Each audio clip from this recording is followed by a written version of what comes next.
Darmi tinggal di gubuk kecil pinggir desa bersama ibunya, seorang janda tua.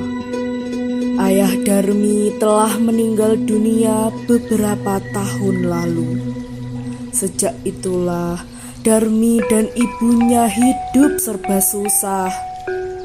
Ibunya yang sudah tua harus bekerja kasar di ladang kecilnya untuk mencukupi kebutuhan hidup sehari-hari. Sayang, Darmi si cantik adalah gadis pemalas yang kerjanya hanya bersolek sepanjang hari. Ibu! Ada apa, Nak?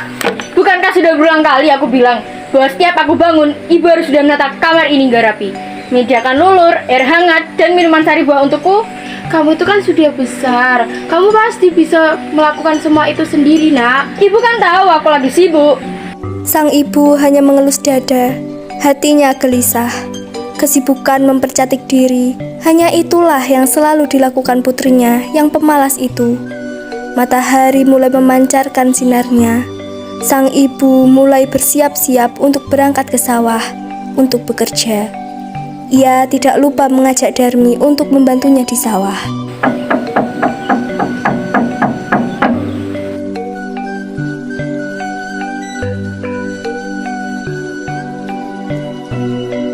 Darmi, ayo bantu ibu bekerja di sawah, Nak. Tidak, Bu. Nanti kalau kuku dan kulitku kotor gimana? Apa kamu tidak kasihan sama ibu, Nak? Saya kan lagi dandan, Bu. Akhirnya, sang ibu pergi ke sawah sendirian. Setelah ibu pulang dari sawah, Darmi langsung menghampirinya. Ibu pulang. Upahnya mana? Nah, ini dia. Jangan, Nak. Uang itu untuk membeli beras. Sudah kok habis, Bu. Mesti beli yang baru.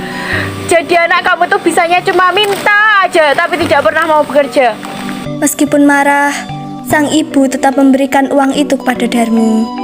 Keesokan harinya, ketika ibunya pulang dari bekerja, si Darmi meminta lagi uang upah yang diperoleh ibunya untuk membeli alat kecantikannya yang lain. Keadaan itu terjadi setiap hari. Suatu hari, sang ibu mencoba untuk membujuk anaknya agar mulai mengubah tabiat buruknya.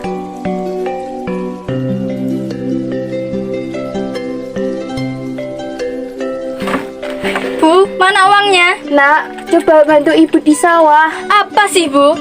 Ibu kan sudah tua. Jika ibu dipanggil oleh Tuhan, maka ibu tidak khawatir jika engkau hidup mandiri. Kita itu orang miskin. Kita harus tetap bekerja agar bisa makan. Siapa suruh jadi orang miskin? Lagi pula, aku tak pernah minta kamu jadi ibuku. Baiklah, anakku.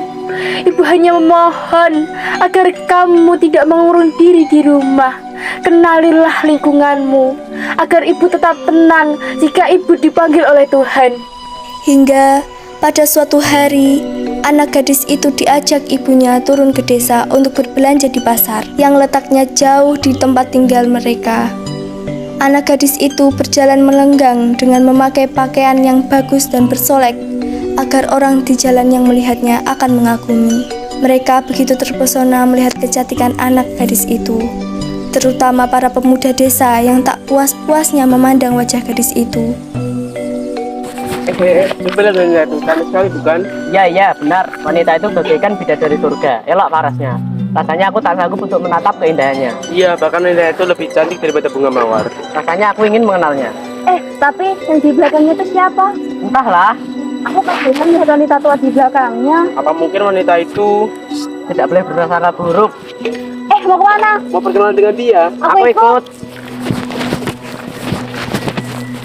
Si cantik siapa wanita yang ada di belakangmu itu? Apakah itu ibumu? Bukan, dia itu budak. Hai manis, apa benar wanita itu bukan ibumu? Bukan, sudah aku bilang bukan. Dia itu budak. Pergi sana. Astaga, jangan begitu. Hargai orang ini meskipun dia budakmu. Alangkah terlukanya sang ibu mendengar itu. Hatinya menangis dan ia benar-benar tak berdaya menahan sakit hatinya.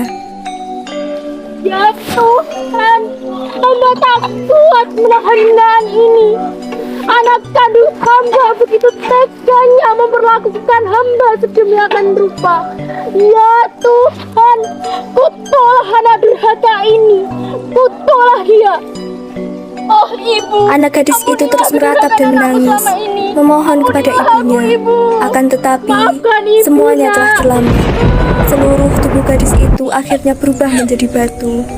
Sekalipun menjadi batu, namun orang dapat melihat bahwa kedua matanya masih merintikkan air mata, seperti sedang menangis. Oleh karena itu, batu yang berasal dari gadis yang mendapat kutukan ibunya itu disebut batu menangis.